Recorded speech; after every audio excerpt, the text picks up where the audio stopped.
अस्सलाम वालेकुम। सादिया टॉक से मैं हूँ सादिया उबैद खान। 15 अगस्त को ज़िला बुनीर के बिश्नोई गांव का दिन क़यामत से कम न था। गांव के ताज़ा तरीन मनाजिर आपको दिखा रहे हैं। 15 अगस्त को आने वाली शदीद बारिश, सैलाब और पत्थरों के इस तूफान ने इस गांव को मलबे के ढेर में तब्दील कर दिया।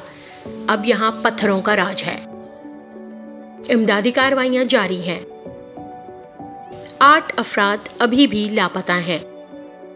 इन पत्थरों से 81 अफराद की डेड बॉडीज रिकवर कर ली गई हैं।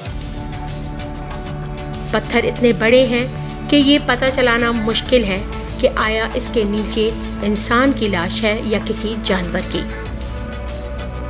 मकामी अफराद फौज की मदद से इमदादी कार्रवाइयों में मसरूफ हैं।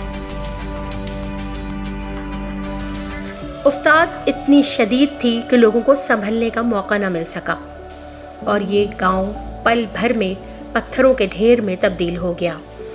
आपको पहाड़ के ऊपर ये जो कट नज़र आ रहा है, बारिश और सैलाब इसी रास्ते से इस गांव पर नाजिल हुई। कुछ घर बचे हैं जहां जिंदगी के आसार हैं। लोग इमदादी कार्रवाइयों में फौज के साथ मसरूफ हैं।